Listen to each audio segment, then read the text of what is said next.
Hello everyone, welcome to episode 71 of Monster Hunter Portable 3rd. So today we're going to be doing another one of, not the urgent quest, another one of these epic quests that we've got to do. So we've only got 2 left to do, and I think I'm just going to do them in order because we did that last episode, so I reckon we're just going to do this. We got Barioth, Lagombi, and Baleful Giganox. The Baleful Giganox might be a little bit of a pain, the Barioth a little bit as well, but either way, let's get on with it. Oh, okay, immediately in a cold area. For some reason I thought, I don't know why, I think last quest we started at the base. I was like, oh yeah, we're going to start at the base. Of course we're not. Anyway, let's go find Barioth. Hopefully we'll actually have enough time to do this, because look, I spent 6 minutes just trying to find him. I'm pretty sure every single time I went into an area, he would just like change, just as I would get in it or something. Because I went to every area and I didn't see him. As you can see, I even went back to base to get the map so I could make sure I was checking every area. Oh god, that was annoying. Anyway, let's fight this dude. It's kind of funny, I'm recording this straight after last episode, so the last monster I fought was a sand Barioth, and now I'm fighting a normal Barioth. So it's kind of, oh god, they're kind of, you know, the same monster sort of. Okay, let's get in here. How is everyone doing today? What day does this episode come out? Friday. So how's everyone doing today?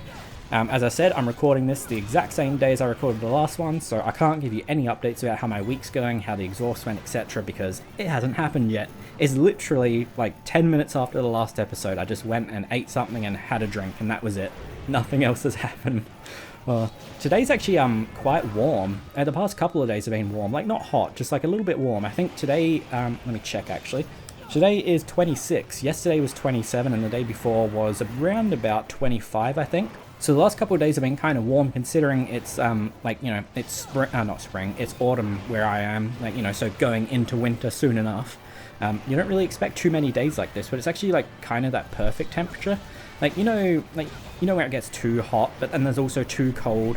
This is kind of like that perfect temperature where, like, it's a nice temperature to be at home kind of thing, like, or like, you know, go for a drive or something with the windows down, but like at home, like, you know, you just open the windows, you open the doors, and it's just like a nice, not hot, but like a warm breeze, and it's really good to do washing, obviously, because your clothes are going to dry so quickly, but like, it's nice. I mean, I also do really enjoy like the cold days. Like I love days where it's like 15 degrees, because then, like, you know, it's just nice and cold. Like when you go to the gym and stuff, you get out of there and it's like having a nice, it's like being in a nice cool air conditioned car or something after being hot, but everywhere.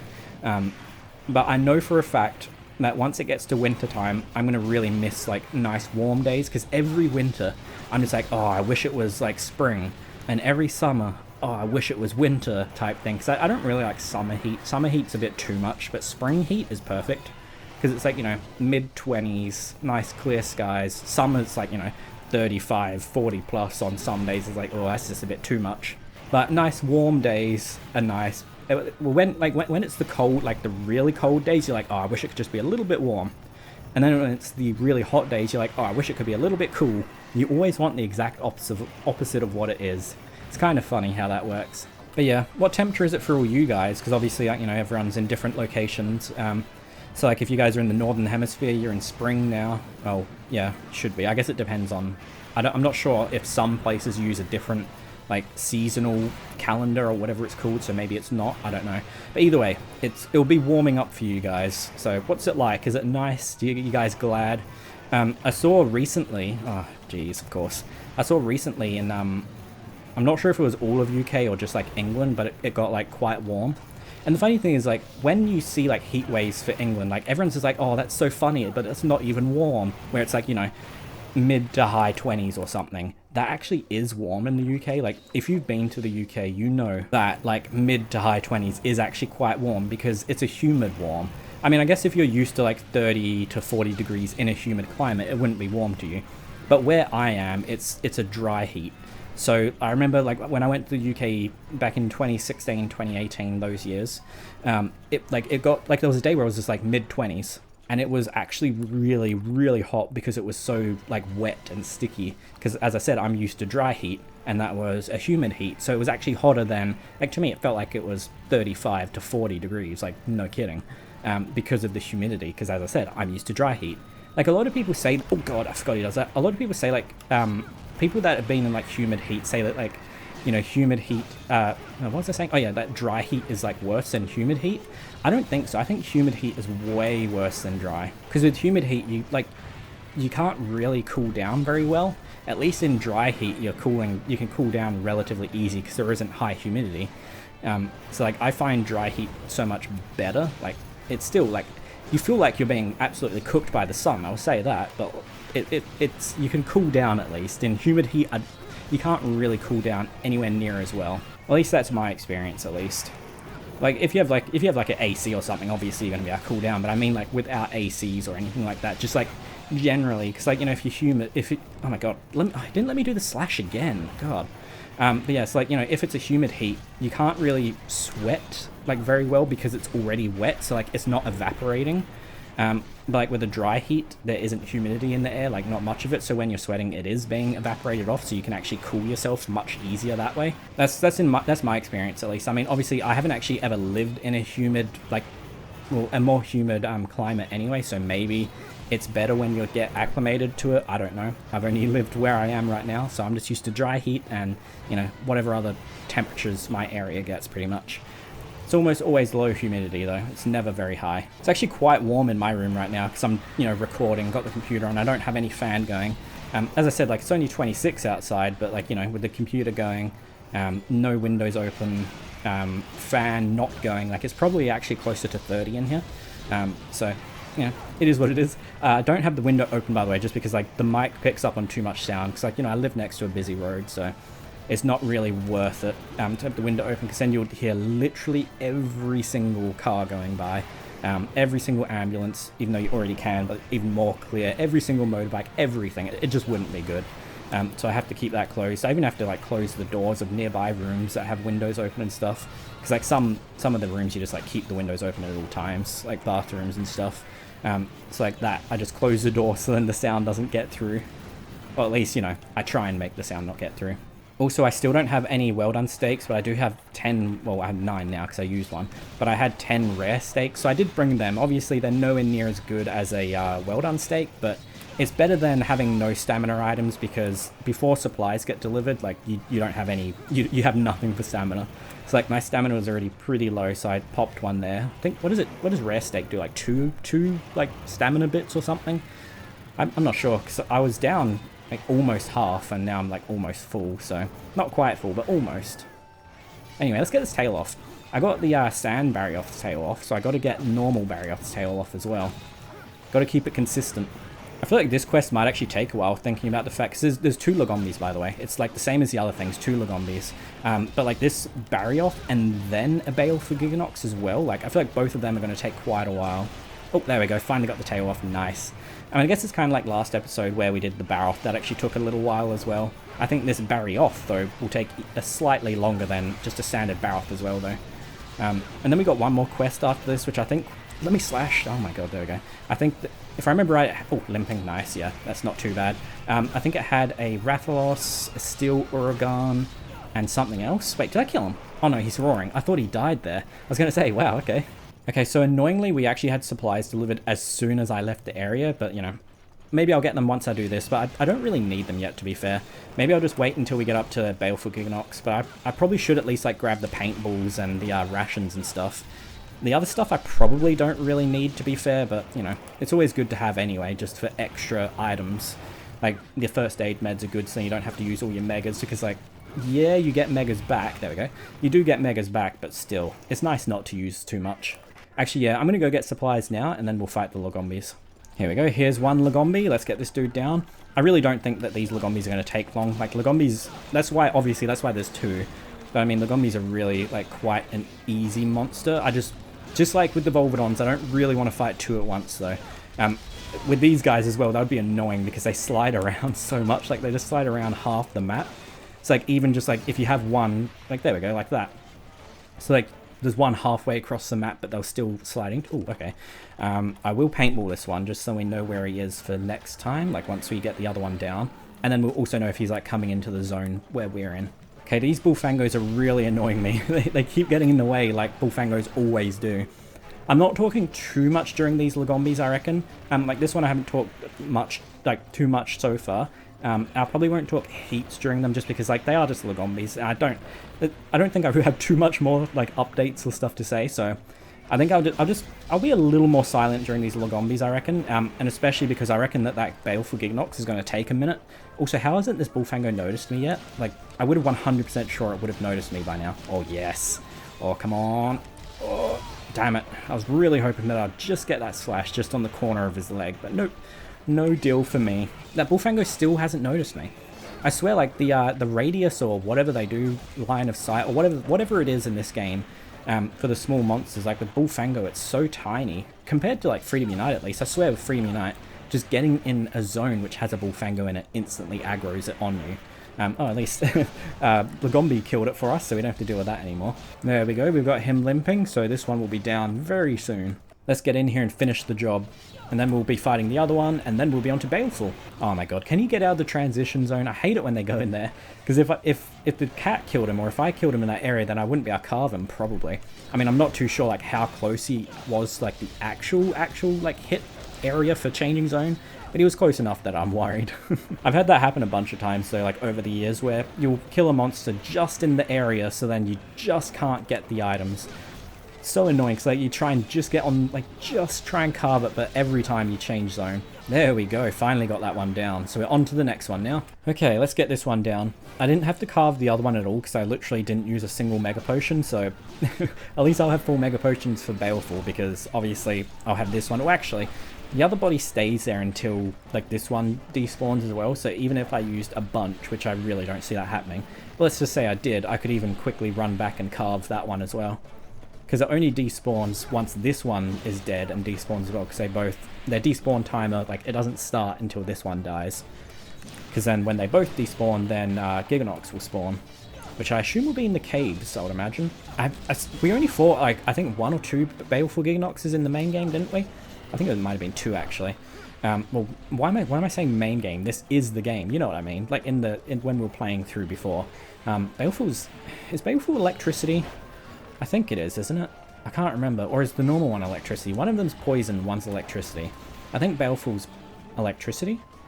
I can't remember. I don't know. I guess we'll find out. That just shows that they really need to add Giganox into, like, some of the newer games, because I literally can't remember which one is which, because they just haven't been in enough games. I still need to record that, like, Forgotten Monsters video at some point as well. I haven't done that yet. I will do that at some point, because I was just thinking Giganox is, like, kind of a forgotten monster, because, like, it literally hasn't been in the game since Portable 3rd, I'm pretty sure. It might have been a 3 Ultimate, actually. No, I'm pretty sure it was Portable 3rd. I don't know. Either way. I remember looking it up at one point. My memory's just terrible, as you guys know. I can honestly look something up 100 times, and I'll still forget it. Oh, thanks. Just in time. Got knocked over, but we got the buff at least. Okay, this one's limping now. That's good. I mean, I barely talked during this fight. I'm sorry, guys. Honestly, it's just like, these are such basic monsters that I'm not talking much because, like, you know, I just rather do the talking during the cool monsters. The Lagombi, yeah, a bit boring. I mean, he is a cool monster. It's just like, it's the quick monster, you know what I mean? So I'll talk more during the Baleful Giganox, of course. Actually, we've got a trap down. I'm just going to capture him. I mean, I don't need the Mega Potions anyway, and we may as well just capture him just to get him done. Get him nice and done. Here we go, and captured. Love it. Okay, so now we've just got Baleful Giganox, I believe. Yep, just Baleful Giganox. I don't know which cave it was spawning, so let's just go in 5 and wait there. Okay, yep. It sounds like he's in here. Yep, there he is, flying in. He is so far back there, way into the transition zone there. But yeah, so I just wanted to mention this because I forgot about this. So do you guys remember, I can't remember how many episodes ago, how many episodes, oh my god, I need to speak slower sometimes. However many episodes ago it was when, okay, he's electricity, when I was saying, like, YouTube, like, the videos were doing quite poorly and all of that, and I was having issues with YouTube. So, like, I already mentioned before that, like, the issues I had were fixed, right? Interestingly enough, as soon as the issues on YouTube's end were fixed, the views actually went back up. They're still not back to what they were before, but I also think that might, oh god, I'm hit. I think that might actually have something to do with, I've seen a lot of people saying, like, the ads on YouTube are really bad now. So I feel like less people are actually watching YouTube now. Because, like, some people are saying, like, there's really long unskippable ads on, like, all videos now. And before, like, you know, there was only, you know, shorter skippable ads type thing. So I wonder if that has anything to do with it, or the videos just aren't being pushed as far, I don't know. Because there was actually a good week where I only gained, like, 3 subscribers. The past, like, 2 days, I think I've gained, I think it was, like, honestly 15 or so, like, it's gone back to relative normality. But it was just interesting for a while there, because, like, the dip correlated exactly with the issues I was having with YouTube, and then also now with the new ad stuff. So, like, I find that stuff interesting, because that's, like, statistics, you know, just trying to see the reason for things. Like, obviously, like, videos, like, you know, certain videos do bad, certain channels, like my channel has gone through so many dips and dives. Like, you know, there's days where like I'll literally gain like, you know, 10, 15, 20 subscribers plus, and then the next day I'll gain 0. And then there's days where I get thousands of views, and then the next day I gain like 20 views or something. It's not quite that low, but like, you know, basically like there's days where I get 2, 3, 4 times the normal like stats, and then the next day I'll get like 1/5 of the normal stats type thing. YouTube is, I've learned over the months and well, the year or so. So if any of you guys are doing it, this is a good thing to learn. Oh god damn it, I wasn't paying enough attention. But I've learned that one of the big things with YouTube is literally just resilience. Like, yeah, you're gonna have days and weeks, even months, because I've had a couple months like this, where the channel does horribly. Like, it just won't do well. Like, you know, you'll have a month where it does really good, then the next month you'll gain like 10 subscribers, and you're like, what is going on? Why is it so bad? But the main thing I've learned with YouTube is just resilience. Just keep doing what you're doing. Keep posting, keep doing, like, keep engaging everything. Like, don't take a bad month, don't take a bad couple of months, don't take a bad day, don't take a bad week, don't take a bad anything as how the channel's doing or the channel being dead, because that's not the truth. Just sometimes the channels do bad. Sometimes it's your fault, sometimes it's YouTube's fault, sometimes it's no one's fault, and it just happens. Like, it's crazy. It's all over the place. Like, really all over the place.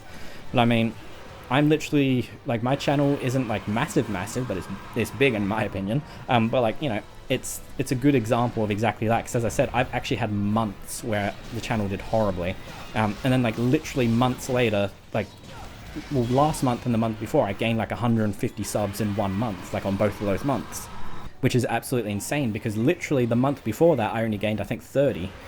So like, it just shows that you can randomly get heaps. And then like this month I've been gaining, you know, alright rates, but it's about half of what it was last month. So like, literally it's all just completely random. You can't predict it with YouTube. It's definitely very unstable, random. So you just got to push through it, stay consistent, be resilient, etc. I especially dealt with it back in 2014, 2015 when I tried to do YouTube the first time, because like I always wondered why my channel wasn't doing well back then. And then you look back and it's just like, you know, you upload one video like this week, another video the next week, and then you take 3-month break and it's a completely different game every time. Like, I wonder why. It's just funny. But yeah, so honestly, if any of you guys are doing YouTube and your content is decent, like, it doesn't have to be amazing, if it's at least like decent. God, can I get out of here? Damn it, the damn wing was in the way, I couldn't move. Yeah, like, if you got at least decent content, if you're consistent, eventually you will probably gain some, you know, good amount of subs eventually. I mean, honestly, a lot of it's luck, because like the YouTube algorithm is very random. Like, you know, it will push random videos. Sometimes it pushes the lowest effort videos. Like, you never know what it's going to do at any given time. It is random. But I'm sure there's a bunch of people watching that are trying to do YouTube themselves, or want to, I would imagine. Because, I mean, I watch a lot of YouTube, and before I was doing YouTube, I was like, oh, I wish I could do that, and I wanted to. Honestly, I just thought it wouldn't go anywhere. I didn't think the channel would even, as I've said it so many times in the past, I didn't even think the channel would get 200 subs, let alone, what are we at now, 1.2-ish, around about there. I'm not sure the exact number because I haven't actually checked it today, but when I checked it the other day, it was 1.2 and a little bit, which is pretty insane. I mean, considering we only got to 1,000 more, so like, well, actually, it was maybe 2 months ago at this point. I'm not sure. I'm really not sure, actually, when we got to 1,000 anymore, because, like, I swear the weeks and months just disappear. Like, we're already into the 5th month of 2025. Like, are you serious? Like, we're almost halfway through this year. Like, I know, for some people, you don't want to hear that. I don't want to hear that either. I mean, we're not halfway through. Obviously, like, the end of June is halfway through, and we're only at the start of May. But still, like, you know what I mean? Like, it's the start of May right now. And that's kind of crazy that it's already, you know, May. Because, like, when I think back to, let's say, a month ago, I'm thinking December. Like, I don't know. I guess because, like, I don't really do that many new things in life. Like, I just kind of do, like, the same thing over and over. Oh, really? Thanks. So to me, like, the days go by really quick because I am doing the exact same thing over and over and over. And the more new things you do, the slower time feels. Like, that's how it's perceived. Like, if you're doing more new things that your brain, like, hasn't done before, and it's, like, learning new things, days, months, weeks, years, etc. will feel like they go by slower. That's why when you're a kid, the days and the weeks and months, years, etc. feel like they take forever to go by. Like, I remember in school, like, you know, we would have, usually it's about 10 weeks of school and then 2 weeks holidays. The 10 weeks of school felt like years, and then the 2 weeks holidays felt like 5 seconds. Like, it's because, like, in the 2 weeks holidays, I was doing pretty much the same thing every day. But in school, like, you know, you were learning something new all the time. You're doing different things. Even if it's in the same environment, you're still doing different things. So, like, it feels like it takes forever. And, like, you know, I think back to, like, being 10 years old. Like, between 10 and, like, 14, that feels like a decade to me. And it's now, it's like, you know, I'm turning 25 in 2 months. And I think back to when I was 20. Like, 20 to now, from, like, yeah, 20 years old to now, I'm just going to just round up and say I'm 25. That feels like 6 months, maybe a year at max. Like, it does not feel like long at all. Obviously, it's showing me that I need to do more different things in my life. I know that. I need to have some different experiences, I guess, do some things, go out places, I don't know. I don't really go out very much because I don't like spending money on going out. I'm very much the, if I can do it cheaper at home, I'm going to do it type person, pretty much. And to me, like, if I was to, you know, go out to dinner or something, I don't want to be spending more than, like, $12, $10 maybe. And that's pretty much, like, you can't really get anything for that price. Like, you're looking minimum 20 most places, if not more. And that's, like, just for your meal as well. Like, doesn't include a drink or if you have anyone else with you you're paying for, etc. And then, like, you know, you can do holidays and stuff, but it's like, I don't want to spend money on that. I mean, I don't really have money for that either. It's just like, whatever. My 20s is probably just going to be cooped up inside doing YouTube and maybe an actual job one day if I can find something that's just like part-time. And then probably my 30s will probably be more of the years where I'm like doing stuff, I would imagine. Because you have not heaps, but you have a bit more money in your 30s if you have like stable employment, at least, obviously.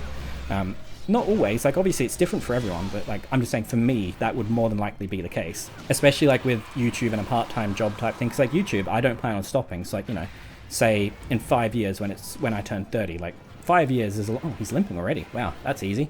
5 years is a long time, so like, I wouldn't be surprised if the channel was much bigger in 5 years. I mean, it could also stagnate and go backwards, you never know, like it might not actually go anywhere, but it also might. But then, like, also, if I can get, like, you know, because, like, honestly, I just want a part-time job where I'm doing, like, 20 hours a week or something like that. That's, like, perfect to me. Because then I can still do YouTube and not have to worry about, like, time.